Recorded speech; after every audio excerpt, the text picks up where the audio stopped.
E se eu lhe dissesse que existe um evangelho que não se limita a narrar fatos históricos, mas revela os segredos da eternidade? Um evangelho que não começa com anjos cantando em Belém, mas com uma declaração cósmica que ecoa desde antes da criação. O Evangelho de João não é apenas uma biografia de Jesus. É uma janela aberta para contemplarmos sua glória como o Filho eterno de Deus.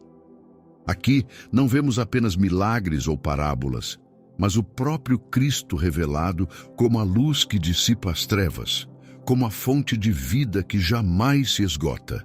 Ele é apresentado como o pão da vida que sacia, o bom pastor que cuida, a ressurreição que vence a morte, o caminho que nos leva ao Pai.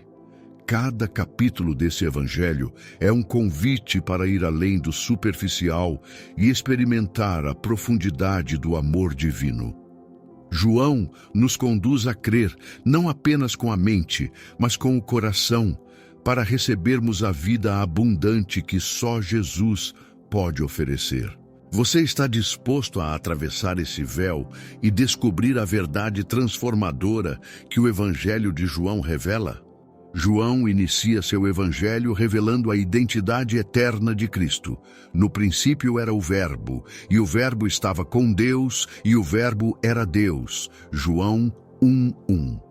Ele mostra que Jesus não começou em Belém, mas existe desde a eternidade, sendo a luz que ilumina todo homem. O testemunho de João Batista reforça essa verdade, apontando para Jesus como o Cordeiro de Deus que tira o pecado do mundo. João 1:29. Nesse capítulo, vemos os primeiros discípulos deixando tudo para segui-lo. André, Pedro, Filipe e Natanael são chamados não apenas por palavras, mas pelo encontro transformador com aquele que já os conhecia. Jesus não apenas observa, mas revela identidades profundas, como quando declara a Natanael: "Antes que Filipe te chamasse, te vi eu." João 1:48. O capítulo nos convida a enxergar Jesus não como um personagem distante, mas como Deus presente, que conhece nossos corações e nos chama pelo nome. A mensagem é clara. A fé nasce quando reconhecemos em Cristo a luz que vence as trevas. Em Caná da Galileia, Jesus realiza seu primeiro milagre, transformar água em vinho durante uma festa de casamento. João 2, versículo 1 a 11. Esse sinal não é apenas uma demonstração de poder, mas um anúncio de que ele veio inaugurar uma nova realidade. A água usada para a purificação judaica torna-se vinho novo, revelando que em Cristo há plenitude e alegria verdadeira. Maria, sua mãe, ensina-nos com simplicidade: "Fazei tudo quanto ele vos disser." João 2:5. Mais adiante, Jesus vai ao templo e expulsa os vendedores, mostrando que o lugar de adoração não pode ser transformado em comércio. Quando questionado, ele fala sobre a destruição e a ressurreição de seu corpo, apontando para a obra redentora da cruz. Esse capítulo nos desafia a perceber que a vida com Cristo é marcada por transformação e santidade. Ele não apenas muda a água em vinho, mas também restaura corações cansados e dá sentido novo às nossas celebrações. Segui-lo significa confiar que ele é capaz de renovar todas as áreas de nossa vida. Nicodemos, um mestre dos judeus, procura Jesus à noite, talvez em busca de respostas ou com receio de ser visto. João 3, 1 a 2. Jesus lhe apresenta a verdade essencial: necessário vos é nascer de novo. João 3:7. Não se trata de religião ou conhecimento humano, mas de uma transformação espiritual operada pelo Espírito Santo. Nesse diálogo, encontramos o coração do Evangelho no versículo mais conhecido: "Porque Deus amou o mundo de tal maneira que deu o seu Filho unigênito, para que todo aquele que nele crê não pereça, mas tenha a vida eterna." João 3,16. João Batista, nesse mesmo capítulo, confirma o testemunho de Cristo, declarando que Jesus é o enviado de Deus, aquele que veio do céu e está acima de todos. A mensagem é clara: sem um novo nascimento, não podemos ver o reino de Deus. A fé não é opcional. É o ponto de partida da vida eterna. Somos chamados a crer no amor de Deus, revelado em Cristo, e deixar o Espírito nos regenerar. No poço de Jacó, Jesus encontra a mulher samaritana, alguém marginalizada por sua história e pela rejeição social. João 4, 6, 7. Ele quebra barreiras culturais e espirituais ao oferecer-lhe água viva que sacia a sede da alma. A conversa revela a verdade. Adorar a Deus não é restrito a lugares, mas deve ser em espírito e em verdade. João 4, 24. A transformação daquela mulher é tão impactante que ela se torna testemunha em sua cidade. E muitos passam a crer em Jesus por meio de sua palavra. Ainda nesse capítulo, Jesus cura o filho de um oficial, mostrando que a fé genuína não depende de ver sinais, mas de confiar em sua palavra. O capítulo 4 é um lembrete poderoso de que Jesus se importa com cada pessoa, mesmo as rejeitadas pela sociedade. Ele não apenas conhece nossas feridas, mas também oferece cura e propósito. Como a samaritana, somos chamados a deixar nossos jarros de água antigos e compartilhar com outros a fonte de vida que encontramos em Cristo. Em Jerusalém, junto ao tanque de Betesda, Jesus encontra um homem enfermo há 38 anos. João 5,5. Ele pergunta: "Queres ficar são?" João 5,6. Esse detalhe nos mostra que Cristo não apenas cura fisicamente, mas deseja restaurar a vontade de viver e a esperança. O homem é curado, mas o milagre causa controvérsia, pois foi realizado em dia de sábado. Jesus se revela como o Filho de Deus que trabalha junto ao Pai, e isso provoca ainda mais oposição dos líderes religiosos. Nesse capítulo, Jesus afirma que quem ouve a sua palavra e crê naquele que o enviou tem a vida eterna. João 5,24. Ele também declara que as Escrituras testificam dele, mostrando que toda a revelação bíblica aponta para Cristo. O episódio ensina que não basta conhecer a lei ou tradições religiosas. É necessário crer em Jesus como o Salvador. A vida eterna não é apenas futura, mas começa agora, quando respondemos ao seu chamado com fé e obediência. O capítulo 6 apresenta 2 sinais marcantes: a multiplicação dos pães e peixes para mais de 5.000 pessoas, João 6, 1 a 14, e Jesus andando sobre as águas, João 6, 19. Esses milagres revelam que Ele é o provedor e Senhor sobre a criação. Contudo, a ênfase do capítulo está em seu discurso: "Eu sou o pão da vida", João 6,35. Jesus deixa claro que, mais do que alimento físico, Ele é quem nutre a alma e concede vida eterna.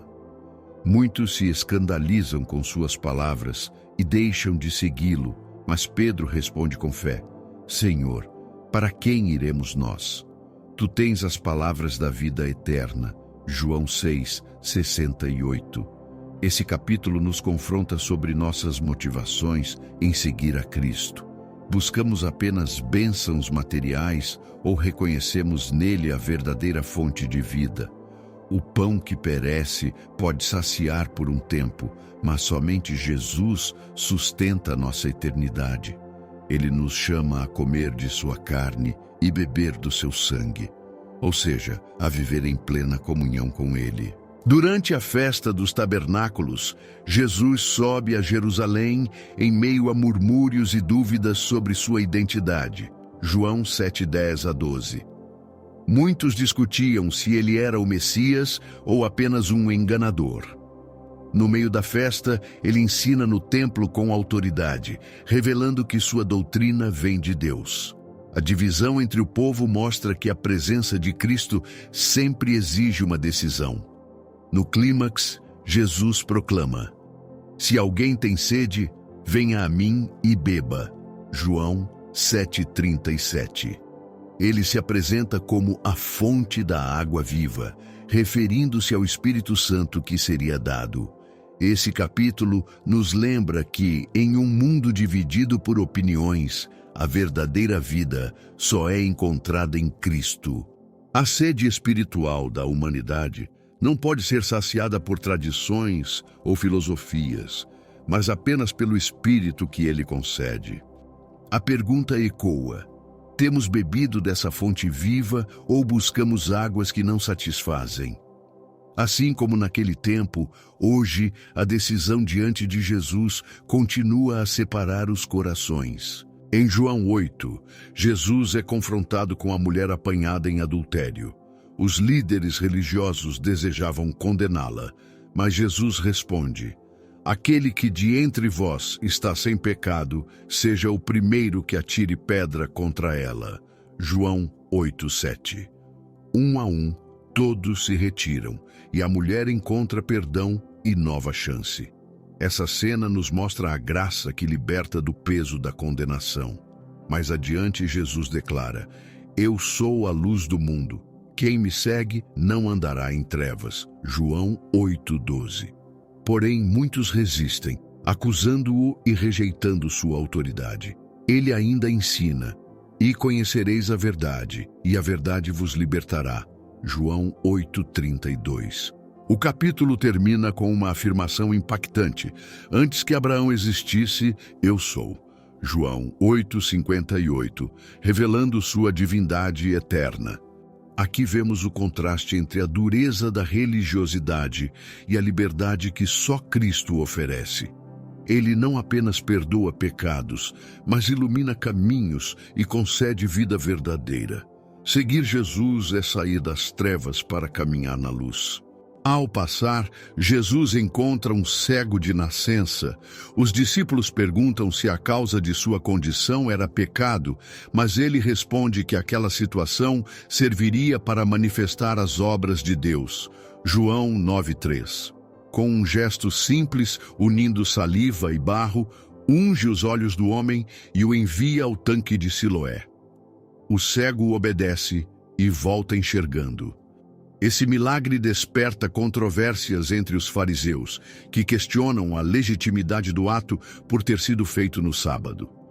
Porém, o testemunho do homem curado é firme. "Uma coisa sei, é que, havendo eu sido cego, agora vejo."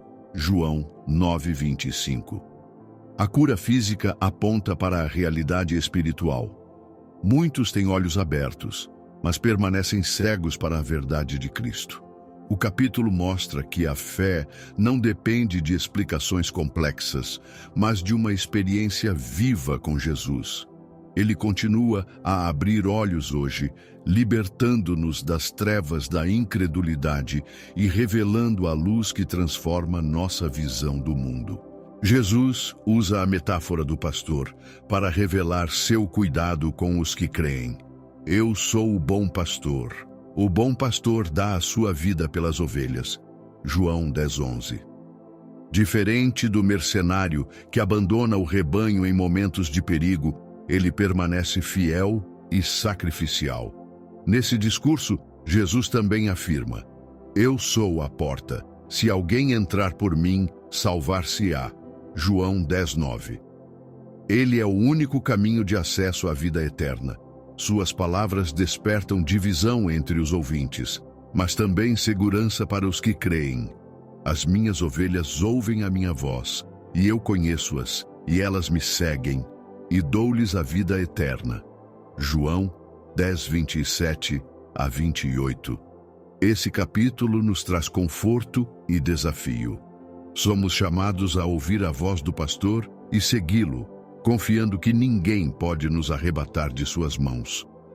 Em um mundo cheio de vozes confusas, a verdadeira segurança está em Cristo. que guia com amor e protege com poder eterno.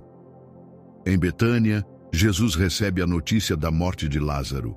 Apesar do luto, ele declara: "Eu sou a ressurreição e a vida. Quem crê em mim, ainda que esteja morto, viverá." João 11:25.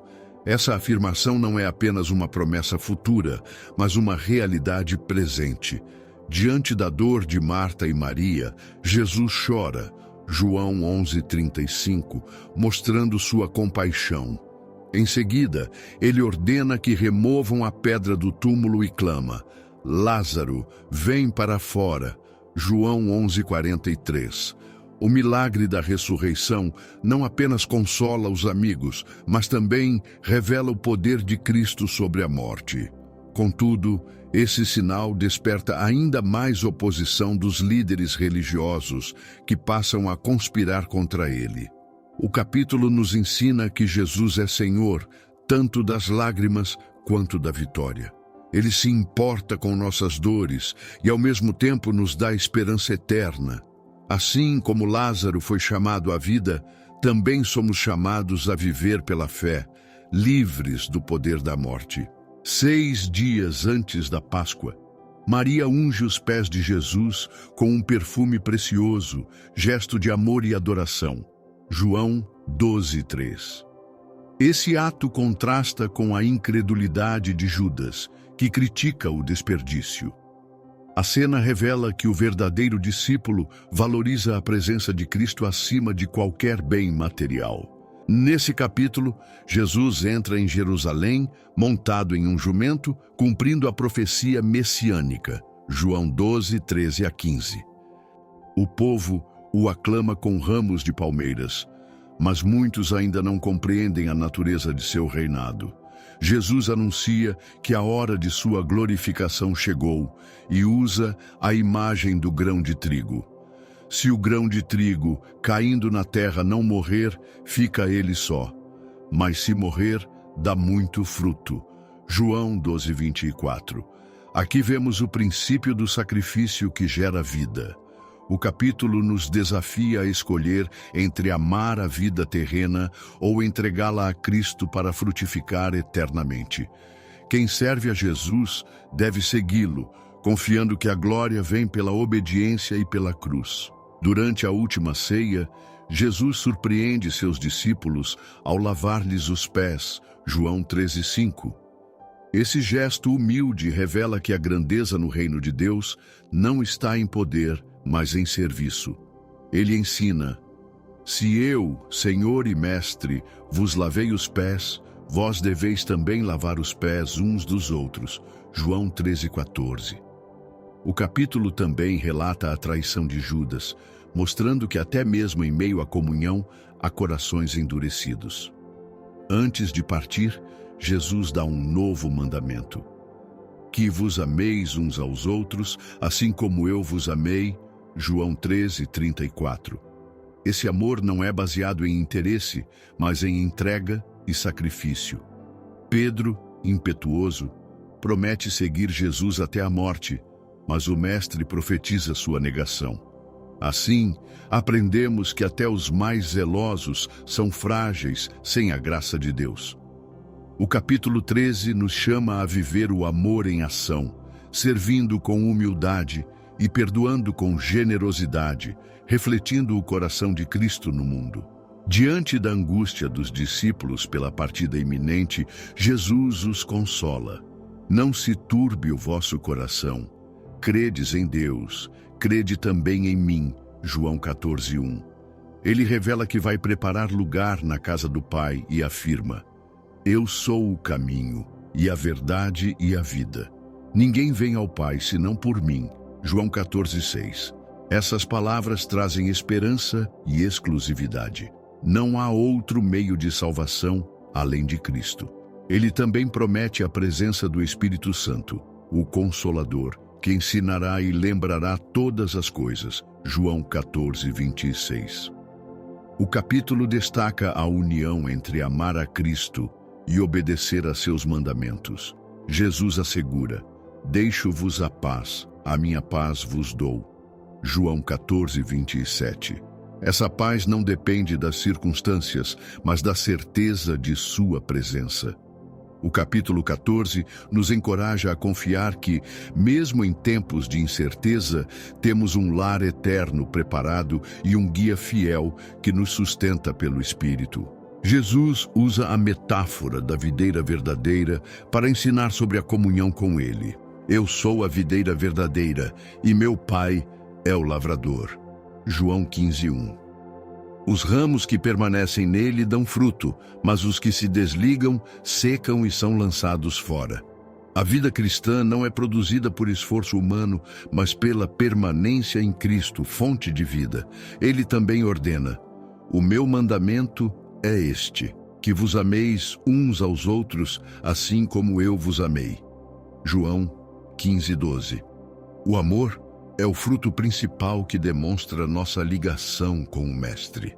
Jesus declara que ninguém tem maior amor do que dar a vida pelos amigos, antecipando seu sacrifício na cruz. Contudo, também alerta que os discípulos serão perseguidos, pois o mundo rejeitou a ele primeiro. Esse capítulo nos ensina que ser cristão significa permanecer em Cristo, frutificar em amor e suportar as lutas por causa da fé. O segredo da vitória é estar enraizado nele, a videira eterna. Jesus prepara seus discípulos para os momentos de dor e perseguição que viriam.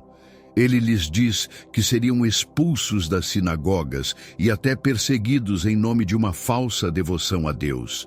João 16:2.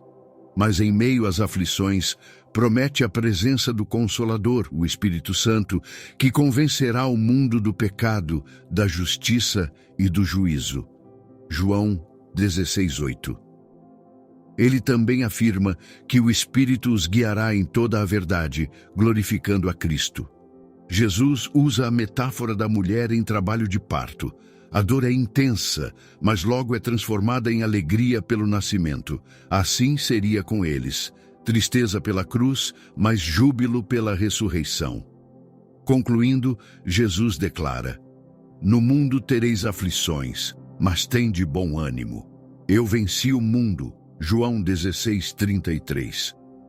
Esse capítulo nos lembra que as lutas são inevitáveis, mas a vitória já está garantida em Cristo. Ele venceu e nele também somos mais que vencedores. Nossa esperança é perseverar até o fim.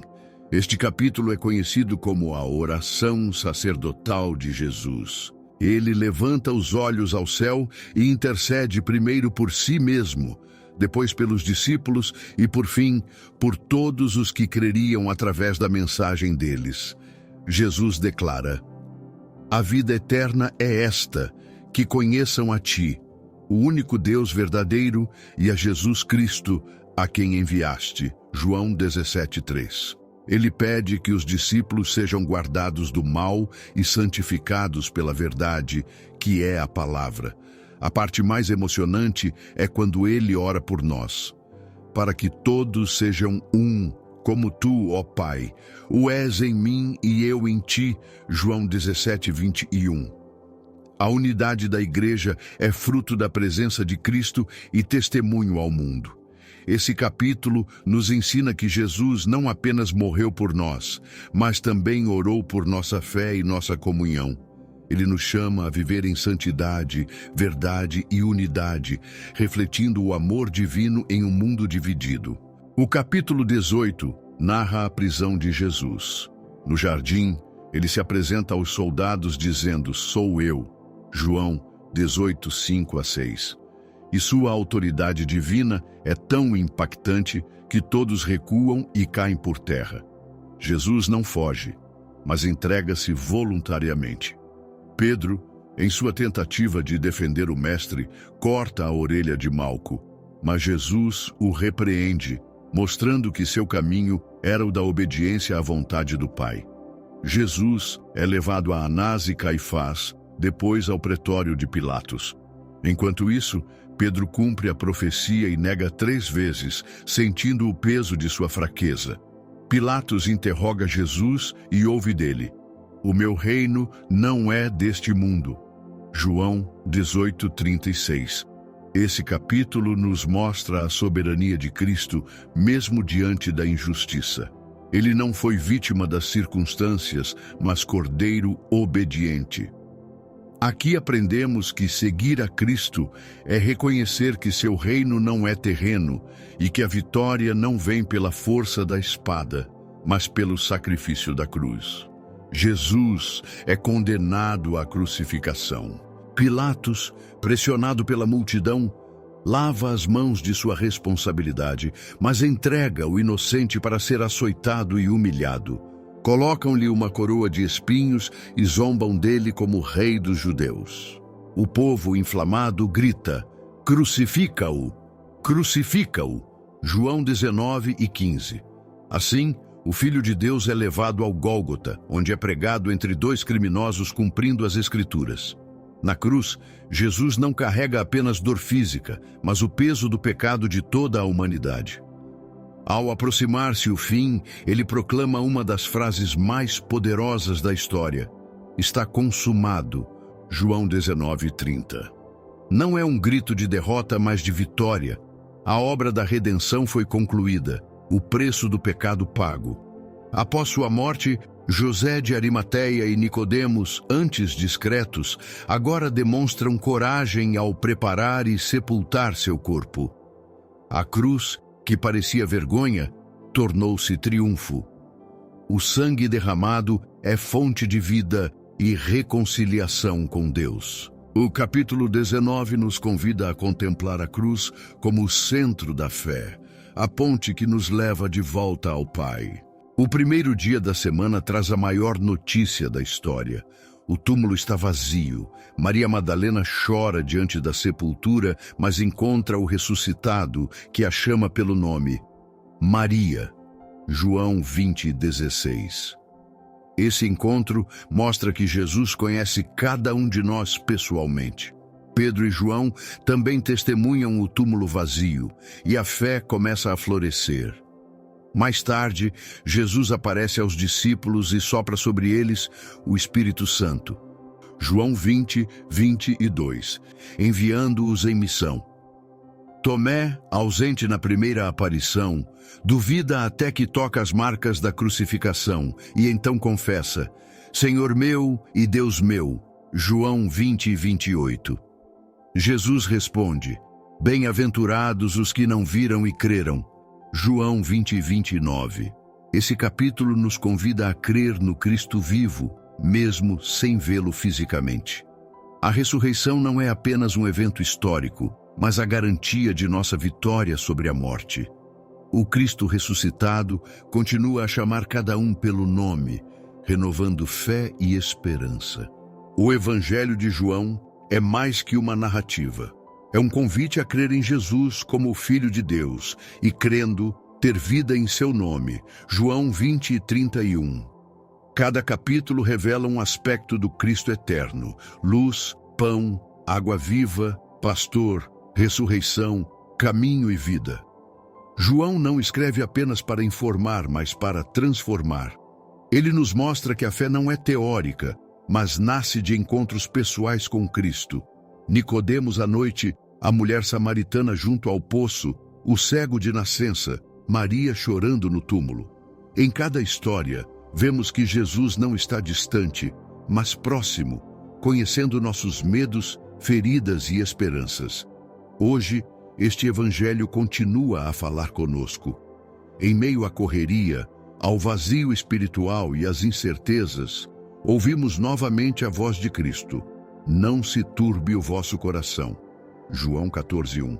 Ele nos chama a permanecer nele, a viver em amor e a testemunhar sua verdade. O desafio é crer mesmo sem ver, permanecer firmes mesmo em lutas e compartilhar a vida que dele recebemos. João nos lembra que em Cristo temos não só promessa futura, mas vida abundante já agora. Em João 14:6 está escrito: "Eu sou o caminho, e a verdade e a vida. Ninguém vem ao Pai senão por mim." Obrigado por assistir. Que essa mensagem fortaleça sua caminhada com Cristo, Se tocou seu coração, curta, compartilhe e leve essa palavra de esperança para outras pessoas.